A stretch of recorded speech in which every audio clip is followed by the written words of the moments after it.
अस्सलाम वालेकुम नाजरीन। और टीवी नेटवर्क के वीलॉग और क्या कहिए में मैं हूं सैयद मोहसिन रज़ा। नाजरीन, आज दो बड़ी इंपॉर्टेंट, आपसे पहले न्यूज़, मैंने छोटी छोटी न्यूज़ हैं लेकिन उनकी उनकी इम्पोर्टेंस बहुत ज़्यादा है। उससे आज के प्रोग्राम का मैं आगाज़ करूंगा और फिर अपने रेगुलर प्रोग्राम की तरफ आऊँगा। जो आप भी जानते हैं कि मुल्क में जिस तरह से सैलाब हर तरफ से हमें घेरे हुए बैठा है, जितने नुकसानात हुए हैं हमारे, उस पर मैं तफसील से बात करूंगा। लेकिन जो हमसाया मुल्क हमारा अफ़गानिस्तान, कल उसमें एक वाक़या हुआ है, वैसे तो इतवार की सुबह को हुआ, लेकिन पाकिस्तान के तनाजुर में और पाकिस्तान और अफ़गानिस्तान के सियासी मामलात और जो नेबरहुड है हमारी, उसकी एक तारीख़ है। और उसके तनाजुर में अगर देखा जाए तो उस वाक़े की बहुत ज़्यादा अहमियत है। मैं डायरेक्ट आपसे बात ज़िक्र करता हूँ। अमेरिकन प्रेसिडेंट जो बाइडन ने ख़ुद इस बात की तस्दीक की, उन्होंने टेलीविज़न पे आके ख़िताब करते हुए और तस्दीक की इस बात की कि अलकायदा का नंबर 2 जो ऐमन ज़वाहिरी, जिसे बकौल अमेरिकन के सबसे बड़ा टेररिस्ट था दुनिया भर में अलकायदा का, वो उन्होंने मार दिया है काबुल में। और अमेरिकन ने ख़ुद ही इसकी तस्दीक की है। और इससे पेशतर इस इलाके में तमाम तर जो डेवलपमेंट्स हो रही थी, किसी भी एक जगह पे कभी इस बात का जिक्र नहीं सुना था। लेकिन चूँकि अमेरिका ने ख़ुद जिस तरीके से ऐमन ज़वाहिरी को कत्ल किया है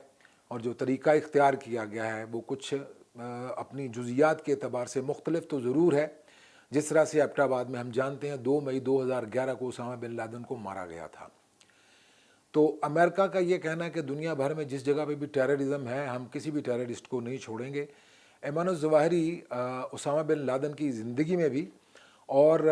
उसके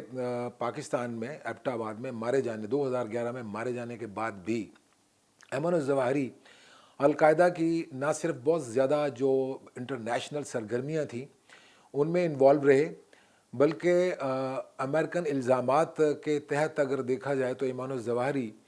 उसामा बिन लादेन की ज़िंदगी में भी अमेरिकन टारगेट्स को दुनिया भर में टारगेट करने, उनको नुकसान पहुँचाने में, नाइजीरिया में, कीनिया में और दीगर दुनिया के ममालिक में बैन अल-अक़वामी जो टेरर नेटवर्क था मुबैना तौर पर अलकायदा का, उसमें मुलव्वस थे। ऐमन ज़वाहिरी का काबुल में मारा जाना, इसकी इम्पोर्टेंस पाकिस्तान के लिए क्या है, इसका ज़िक्र इसलिए ज़रूरी मालूम होता है कि जब से लास्ट ईयर अगस्त में तकरीबन 1 साल हो गया, अमेरिकन जो हैं और इत्तेहादी फोर्स जो थी वो अफ़गानिस्तान से निकल गई। और उन्हीं दिनों में हमें याद होगा कि पाकिस्तान से इस एतबार से कुछ मामला तय किए जा रहे थे, किस नौइयत के, कि अमेरिकन की अदम मौजूदगी में अफ़गानिस्तान में क्या पाकिस्तान अमेरिकन के मफादात को सपोर्ट करेगा। जो भी मफादात हैं अफ़गानिस्तान के अंदर, उनकी एक तवील तारीख़ भी है और पाकिस्तान को बड़े तल्ख़ और शीरीं उसमें तजुर्बात भी हुए हैं। और हम सबको मालूम है कि बिल आखिर एक सतह ऐसी भी आई थी अफ़गानिस्तान के कॉन्टेक्स्ट में पाकिस्तान और अमेरिका के ताल्लुकात में कि पाकिस्तान को जो अशरों से कोलिशन सपोर्ट फंड दिया जा रहा था वो भी रोक दिया गया था। तो इस तरह से देखा जाए तो पाकिस्तान और अमेरिका के ताल्लुकात में एक सर्दमेरी का फेज़ चल रहा था। लेकिन उन्हीं दिनों में लास्ट ईयर की बात करता हूँ, साबिक़ प्राइम मिनिस्टर इमरान खान का एक इंटरव्यू जो एक बैन अल-अक़वामी टीवी चैनल पर नशर हुआ, उसमें जब इमरान खान साहब से ये पूछा गया था कि अमेरिकन अगर आपको पाकिस्तान से अफ़गानिस्तान के अंदर कार्रवाइयाँ करने के लिए किसी भी सतह पर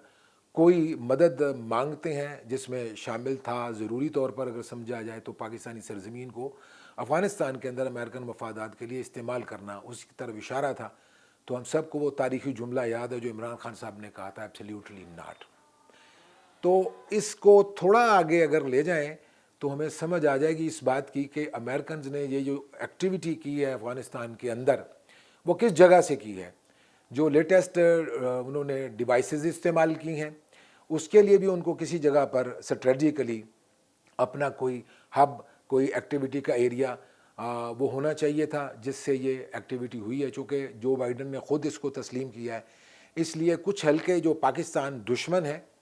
उनका इशारा इस बात की तरफ है कि शायद पाकिस्तान ने इस किस्म की कोई फैसिलिटी जो है वो अमेरिकन को फ़राहम की होगी। ये मुबैना तौर पर इस किस्म के इल्ज़ाम आ रहे हैं, सोशल मीडिया पे भी आ रहे हैं और कुछ बैन अल-अक़वामी चैनल्स पे भी इस किस्म की चे में गोइयाँ हो रही हैं। इसलिए इसका जवाब जो है वो मुस्कत तौर पर या तो हमारे सिक्योरिटी के अदारे देंगे یا ہمارا فارن آفس جو ہے اس میں کلیئر کٹ پاکستان کا سٹینس جو ہے وہ بیان کرے گا۔ دوسری خبر ناظرین جو بہت ہی دلخراش خبر ہے، ہم جانتے ہیں کہ پاکستان میں طویل جو ایک سپیل آیا ہے بارشوں کا، یہ تیسرا سپیل ہے جس نے زندگی کو تلپٹ کر کے رکھ دیا ہے اور بہت زیادہ نقصان ہوا ہے، لیکن بلوچستان تقریباً سارے کا سارا ڈوب گیا۔ بلوچستان میں ریسکیو کی کارروائیوں کو اور اسسٹنس کی کارروائیوں کو، وہاں پر جو سٹرینڈڈ لوگ ہیں ان کو مدد پہنچانے کے لیے ہماری پاکستان آرمی اور دیگر ادارے جو وہاں پر سروسز دے رہے تھے۔ دل خراش خبر جیسے میں نے کہا وہ یہ ہے کہ تصدیق کی ہے کل ISPR نے کہ ہمارا ایک ہیلی کاپٹر جس میں پاکستانی افواج کے نامور عہدیدار، میں نام آپ کو بتاتا چلوں، اس میں لیفٹیننٹ جنرل سرفراز علی تھے، یہ کور کمانڈر 12 کور کمانڈر یعنی جنوبی بعض ان کے سپرد تھا، اور بریگیڈیئر میجر جنرل اپرووڈ ان کی پروموشن ہوئی تھی امجد حنیف صاحب، اور بریگیڈیئر محمد خالد صاحب، اسی طرح سے میجر سعید احمد صاحب اور میجر محمد طلحہ منان اور نائک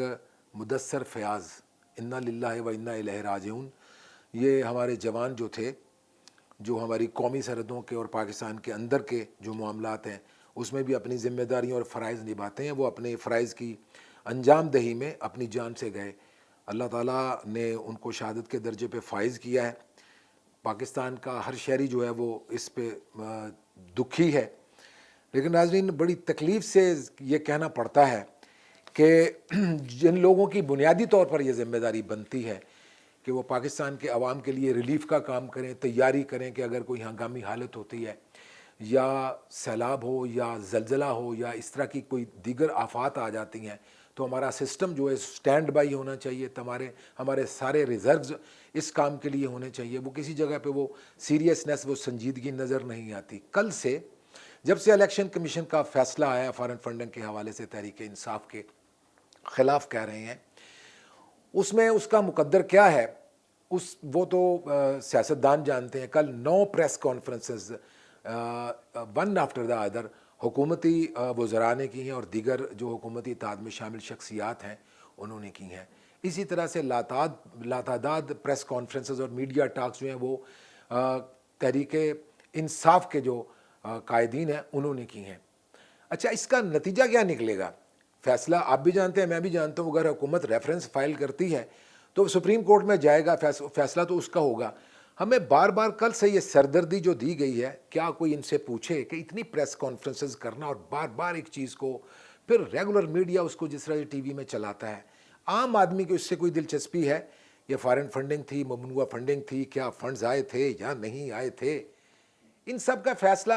اگر ہو بھی جاتا ہے تو مجھے یہ بتائیے یا آپ ان سے پوچھئے کہ کیا کل ہمارا اس میں یا میرا اور آپ کا پیپر ہے